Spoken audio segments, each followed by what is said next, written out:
আসসালামু আলাইকুম। শুরু করছি অন্তবাসিনী পর্ব ২। লিখেছেন নুসরাত সুলতানা সেঁজুতি।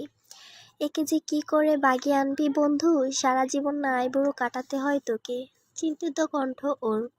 ধূসর দুর্বুদ্ধ হাসল। দেখা যাক। বাড়ির সামনে মীরার জড়ো হয়েছেন।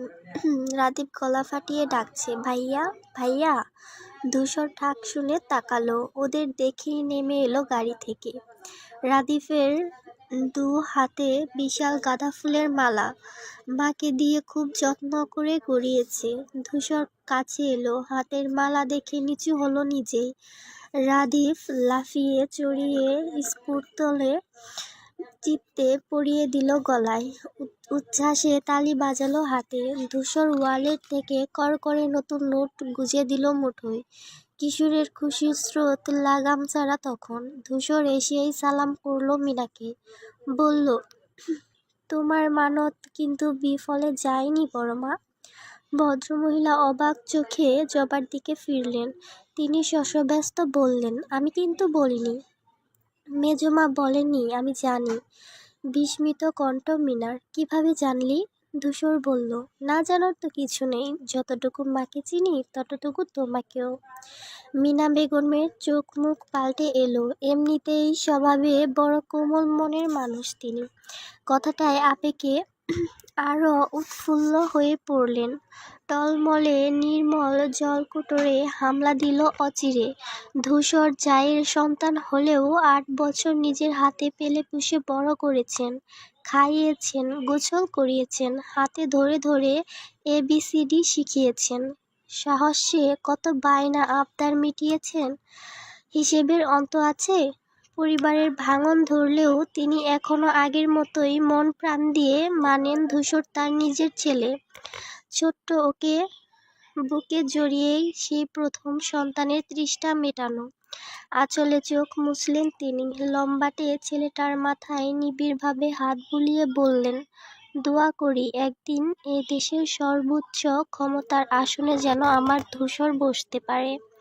পাশে দাঁড়ানো ইকবাল মন খারাপ করলে বলল, আন্টি, আমাকেও একটু দোয়া করে দিতেন। আজকাল কারো দোয়া পাচ্ছি না বলে শুকিয়ে এইটুকু হয়ে গেছি দেখুন। ভদ্রমহিলা হেসে ফেললেন। ওর মাথাতেও একই রকম হাত বুলিয়ে বললেন, তোমাকেও দোয়া করি, অনেক বড় হও বাবা। Thank you thank you. পিউর আর দেখার ইচ্ছে হলো না। বিতৃষ্ণায় গলা ভিজল। সে ভেংচি কাটে, ফিরে আসে মুখ ঘুরিয়ে। ধূসর ওদিকে তাকায়নি, একবার চোখ তুলে দেখেও নি আর। অথচ ঠিক বুঝে গেল ক্ষণমাত্র কারো চূড়ান্ত অনীহার শিকার হয়েছে সে। তবে এতে কি তার যায় এলো কিছু? বরং সহস্র মানবটি এক বেশি হাসল। বক্ররেখার ন্যায় অসরল সেই হাসি প্রতাপ দেখালো রহস্য দিয়ে। বাড়ির নাম শৌখনীর। সিমেন্টে বাঁধানো প্রশস্ত আঙিনায় সুউচ্চ কাঠবাদাম গাছ দাঁড়িয়ে আছে। ডুপ্লেক্স আলিশান মহলখানা বিস্তর জায়গা নিয়ে গড়েছেন আফতাব। কারুকার্যও করেছেন মনের মাধুরী মিশিয়ে। যে দেয়ালেই চোখ যাবে চমৎকার প্রলেপের ডিজাইন শুধু। অথচ অসাধারণ এই বাড়িটি তৈরি করা কারণ অতিকায় সাধারণ।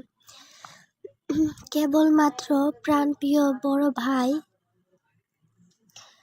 আর বাবা মায়ের সান্নিধ্যে থাকা। তাই তো ভীষণ কাঠখড় পুড়িয়ে অক্লান্ত পরিশ্রম হলেও শিকদার নিবাসের নৈকট্যের এই জমিটুকু কিনতে সফল হয়েছেন তিনি। ভাই যতই ভাইজান কথা না বলুক, দেখলে মুখ ঘুরিয়ে চলে যাক, এই যে সকাল বিকাল যাতায়াতে তার দর্শন পাওয়া যায়, দুবেলা বাবা মায়ের কবর দেখে দেখে দীর্ঘশ্বাস ফেলা যায়, এটাই যে অনেক কিছু। ধূসরদের বাড়িতে আজ উৎসব। জ্বালমান আলোয় গোটা বসত সাজানো। চড়া গানের উত্তালে সাউন্ড সিস্টেম মত্তের ন্যায় বাজছে। সাংঘাতিক মানুষের মাঝে টকবকে যুবক বেশি। ধূসরের জয়ের উল্লাসে আজকে রাতের ভুরিভোজন এখানেই হবে। উঠোন জুড়ে রমরমা আয়োজন চলছে সেসবের। স্ত্রীও কেদারায় খুব আরাম করে দুলছেন আফতাব। পুরো ধরে আজ তারার ন্যায় বিভাসিত হাসি, বক্ষস্থল গর্বে ছড়ানো। সেই ছোট্টটি থেকে এখন অবধি ছিলে তার নাম ভীষণ প্রজ্জ্বলতায় ভরিয়ে রেখেছে। আজকে এই এমপি হওয়াও যে সেসবের আরেকটি প্রমাণ। আফতাব পেশায় একজন টাকা ব্যবসায়ী। পরিবারের অর্থনৈতিক সচ্ছলতার ঘাটতি নেই, অথচ ভদ্রলোকের শিরা উপশিরায় কেবল রাজনৈতিক সত্তার প্রবাহ।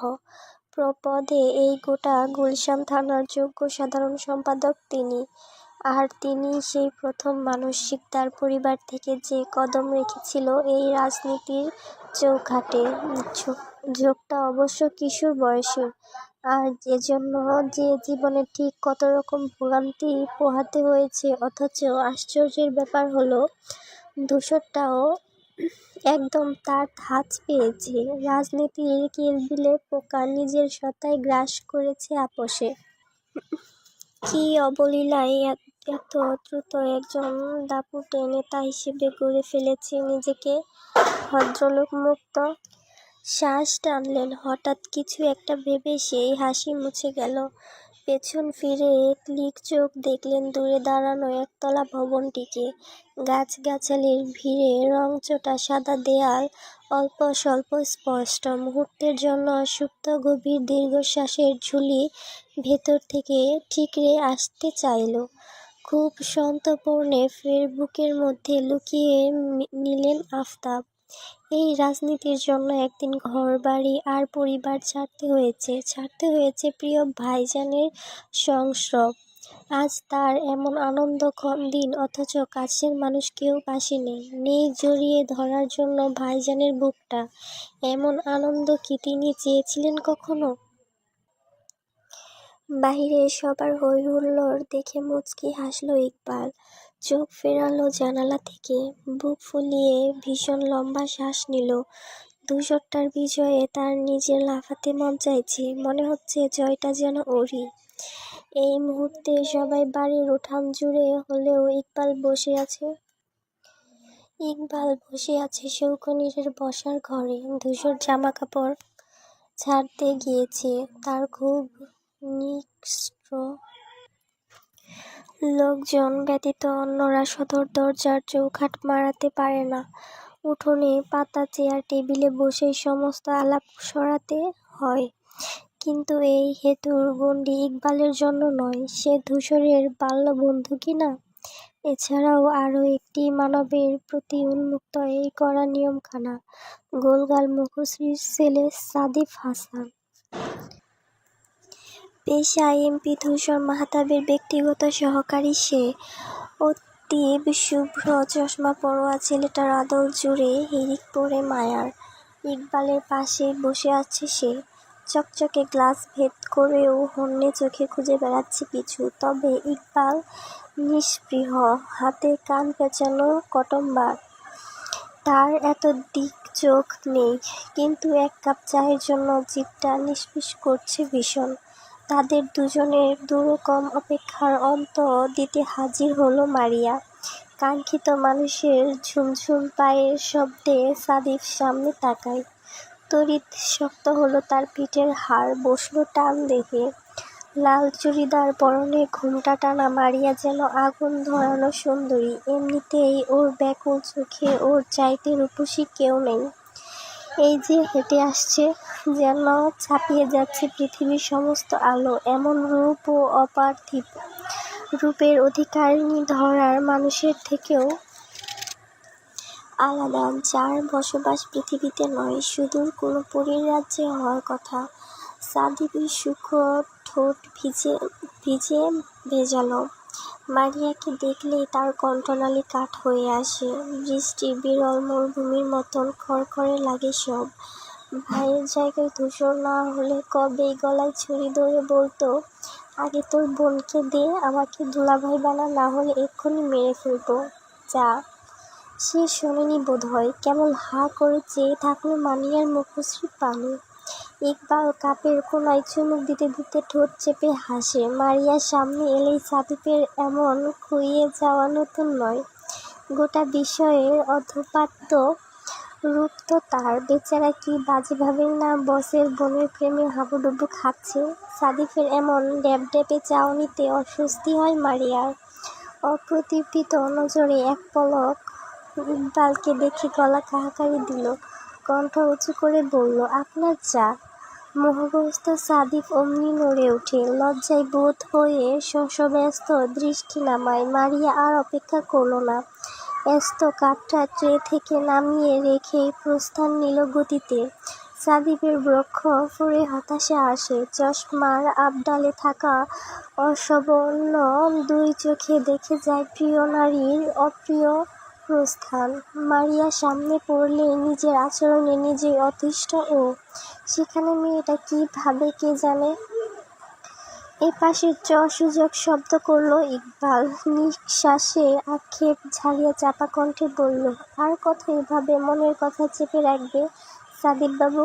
অন্তত এবার তো কিছু বলো। ও মুখ কালো করে জানালো, বলতেই তো চাই, কিন্তু ঠোঁটের দরজায় তালা ঝুলছে ইকবাল ভাই। ওটার জন্য কিছু চেয়েও করতে পারছি না। ধূসরের ভয় পাচ্ছ? ধূসরের ভয় পাচ্ছ? আরে ভয়কে জয় করতে শেখো মিয়া, একবার বলেই দেখো না। সাদিফ কিছুক্ষণ চুপ থেকে নীরস হাসল, বলল, না ইকবাল ভাই, সব কি আর অত সোজা? ইকবাল বৃক্ষের মতন উপদেশ দেয়, তাহলে এক কাজ করো, কথাটা ভাইকে বলে দাও।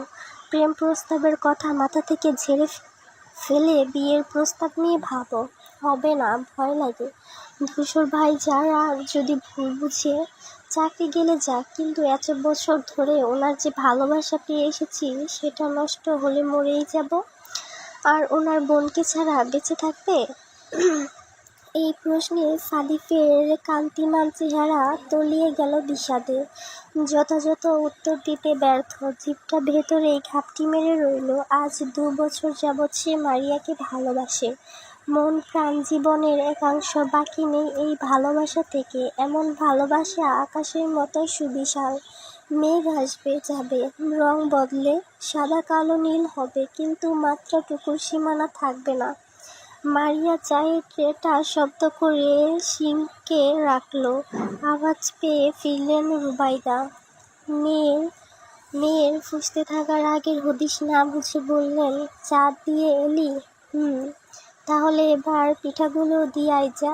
বলতে বলতে পিরিচে পাটিসাপটা উঠিয়ে দিলেন তিনি। মারিয়া গমগমে কণ্ঠে বলল, আমি আর যেতে পারবো না, তুমি শাপলাকে দিয়ে পাঠাও। রুবাইদা ভ্রু গুছিয়ে ফেললেন, এর আবার কি হলো? এ আবার কি কথা? ইকবাল সাদিফ আমাদের ঘরের ছেলের মতো, এতদিনকার চেনা জানা আমাদের সঙ্গে। ওদের নাস্তা পাঠাবো কাজের মেয়েকে দিয়ে? তোর গেলে সমস্যা কোথায়? সে নাক ফুলিয়ে বলল, আমার অনেক সমস্যা আছে, কাউকে বলতে পারবো না ওসব। তুমি পাঠাতে পারলে পাঠাও, না হলে নিজে খেয়ে ফেলো। চোটপাট দেখিয়ে রান্নাঘর ছাড়ল মেয়েটা। রুবাইদা আগামাথা কিছুই বুঝলেন না। একটু আগেই তো হাসতে হাসতে চা নিয়ে গেল, হঠাৎ হলোটা কি? আমজাদ শিকদার পেশায় একজন ব্যাংক কর্মকর্তা, সময় গেলে রিটায়ার্ড হওয়ার পথে। পিতা জুনায়েদ শিকদার ছিলেন সেই আমলের নিষ্ঠাবান পুলিশ অফিসার। পুঁজির সমস্ত অর্থ দিয়ে গুলশানে একতলা বাড়িটি বড় কসরত করে তৈরি করে গিয়েছেন। তিনি না থাকলেও 3 ছেলের মাথার ছাদ তো থাকলো। আফতাব ব্যবসায় আর রাজনীতি বেছে নিলেও বাকি পুত্ররা বেছে নিয়েছেন চাকরি জীবনের দায়িত্ব। Ajmal forest officer posting, Rangamati. Eid, কুরবানি আর পুজো ব্যতীত বাড়ি ফেরা হয় না। জবা মাঝে মধ্যে ছেলেকে নিয়ে ঘুরে আসেন। সব মিলিয়ে 2 ভাইয়ের জীবন মধ্যবিত্তের গণ্ডিতে আটকেও বেশ চলে যাচ্ছে। কেবল আফতাবের মতো বিশালবহুল বাড়ি গাড়ি হয়নি, এই যা। আজ রবিবার, পড়ন্ত বেলা, উত্তপ্ত সূর্য মাথায় বয়ে বাড়ি ফিরছেন আমজাদ, হাতে ভারী বাজারের ব্যাগ। সিএনজি থেকে নেমে বাড়ির জন্য বাজার করেছেন কিছু। এমনিতে তার অফিস ছুটির সময় রাত 9টা হলেও আজকে হাফ টাইমে বেরিয়ে এসেছেন। একদিন যাবৎ শরীরটা ভালো যাচ্ছে না। সন্ধ্যা 6টায় ডাক্তারের অ্যাপয়েন্টমেন্ট নেওয়া আছে। বাড়ির গলিতে ঢুকতেই আফতাবের সাদা গাড়ি সামনে পড়ল। হঠাৎ দেখায় চমকে দাঁড়ালেন তিনি। পরপর হাঁটা ধরলেন হনহনে পায়ে। ওপাশে থেকে আস্ত দরজা খুলে নেমে এলেন আফতাব। ভীষণ ব্যস্ত হয়ে বললেন, এ কি ভাইজান, আপনি এত ভারী বাজারের ব্যাগ বইছেন কেন? এই বয়সে কি এসব সাজে? এই আব্দুল, ব্যাগটা নে। 23 বছরের আব্দুল পিছু পিছু নেমে এসেছিল। হুকুম পেয়ে ব্যাগখানা টেনে নিতে গেল উদ্বিগ্ন হাতে। সহসা ব্যাগসহ নিজের হাত সরিয়ে ফেললেন আমজাদ। রুক্ষ গলায় বললেন, তোমাকে আমি নিতে বলেছি? ছেলেটা থমথম খেল। এক পলক আফতাবকে দেখে বলল, কাকাই যে কইলেন। থমথমে জবাব দিলেন তিনি, আমি তো বলিনি। তোমার কাকাকে বলো আমার হাত পা খসে যায়নি এখনো। এসব আদিক্ষেতা যেন না দেখায়। মুখ জুড়ে তামসা নামলো আফতাবের। অথচ আমজাদ ফিরেও তাকালেন না। খ্যাঁক করে বললেন, সরো সামনে থেকে। জড়সড় হয়ে এক পাশে সরে দাঁড়ালো আব্দুল। গজগজে রাগ নীরবে ঝেড়ে পাশ কাটালেন তিনি। আফতাবের শূন্য দৃষ্টি আটকে থাকে সে পথে। আব্দুল মুখ বাঁকিয়ে বলল, দেখছেন অবস্থা? বড় চাচার বয়স হইলেও তেজ কমে নাই। অমনি আগুন চোখে চাইলেন আফতাব। ডরে চুপসে গেল ছেলেটা। নিশ্চুপ ভঙ্গিতে মাথা নুইয়ে গাড়িতে গিয়ে বসলো। আরো কিছুক্ষণ ঠায় দাঁড়িয়ে রইলেন ভদ্রলোক। বক্ষ নিংড়ানো দুঃখ গিলে ভাবলেন, আপনার সব অভিমান আমি একদিন ভাঙবই ভাইজান। আমরা আবার আগের মতো একসাথে থাকবো। দেখবেন এই দিন আসবেই আসবে। সাদিক হাসান স্বভাবে অন্তত গোছালো এবং ভদ্র ছেলে, অথচ পড়াশোনায় ততটাই খারাপ। ইহকালে ষাটের ঘরে নম্বর তুলতে পারেনি। আর এটাই ছিল ধূসরের প্রতি তার দুর্বল হওয়ার প্রথম কারণ। ওদের আলাপ হয়েছিল সেই মাধ্যমিকের গণ্ডিতে। ধূসর তখন নবম শ্রেণীর ছাত্র, আর সাদিক ষষ্ঠ শ্রেণীতে ভর্তি হয়েছে। সেই সময় স্কুলের প্রতিটি ডিবেল, বক্তৃতা, কবিতা আবৃত্তি সঞ্চালনায় এগিয়ে ধূসর। সমস্ত ছেলেপেলের মাঝে দাপুটে এক কিশোর। তার নেতাসুলভ আচরণ বাল্য সাদিকের চোখেও তাক লাগিয়ে দেয়। সেই থেকে ধূসরের সঙ্গে সঙ্গে লেপ্টে থাকা শুরু ছেলেটার। উচ্চ মাধ্যমিককে ধূসর পাকাপোক্তভাবে পা রাখল রাজনীতিতে। ভার্সিটিতে তার মাত্রা হলো প্রখর। আর বরাবরের মতন তার অনুকরণীয় শিষ্য বনে গেল সাদিক। ছেলেটা যে তাকে অন্ধের মতো পছন্দ করে বুঝতে পারত ধূসর। ভদ্রতায়, শিষ্টতায় মুগ্ধ হয়ে নিজেও থেকে ওকে কাছে রাখত। সেই থেকে আজ অব্দি দুইজনের সঙ্গ ছাড়া হয়নি। রীতিমতো এমপি শিকদার ধূসর মাহতাব নিজের ব্যক্তিগত সরকারি হিসেবে বেছে নিয়েছে তাকে।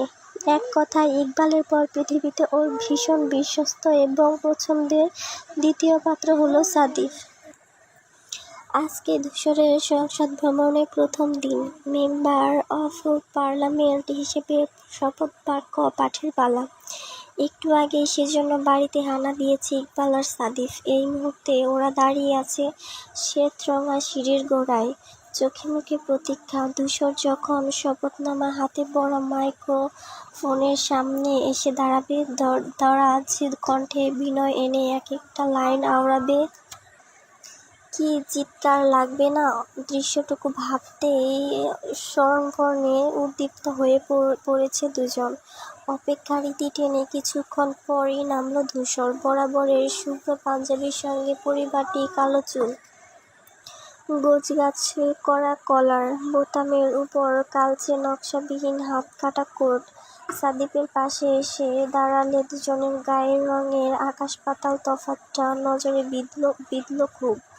অথচ দৈনিক গড়ন ব্যক্তিত্বে তাকানো ভাবভঙ্গিতে ধূসর অনন্য এক পুরুষ, যা সাদিকের ন্যায় ফর্সা যুবকদের নিমেষে ছাপিয়ে যাবে। ইকবাল চোখ কপালে তুলে বলল, তোকে কি লাগছে রে ধূসর? দেখে তো আমারই ভেতর থেকে প্রেম উতলে আসছে। চোখ রাঙালো সে। আবার আজেবাজে কথা শুরু? তবে সাদিক খুশি খুশি কণ্ঠে বলল, ভাই আজ তো শপথ পাঠ করবেন, অনুভূতি বলুন একটু। ধূসরের নিষ্প্রভ জবাব, আহামরি কিছু নেই। ছেলেটা হতাশ হলো, নিভে গেল হাসি। ইকবালের দিকে চেয়ে দেখল সেও সমান আহতশ। এই একটা মানুষ যার মধ্যে সহজে উত্তেজনা আসে না, এমন ঠান্ডা মরা মানুষের মতন হাবভাব একটা সুস্থ মানুষের হয় কি করে, ভেবে পায় না ওরা। তখনই ভেতরের ঘর থেকে হন্তদন্ত পায়ে হাজিরা দিলেন রুবাইদা। ঈদ বেগে একাকার হয়ে শুধালেন, হ্যাঁ রে ধূসর, কোথাও যাচ্ছিস? ধূসর কপালে ভাঁজ ফেলল। কাল বললাম না তোমাকে, এত তাড়াতাড়ি ভুলে গেলে? ভদ্রমহিলা জিভ কেটে বললেন, ইস, পার্লামেন্টে যাবি বলেছিলি তো।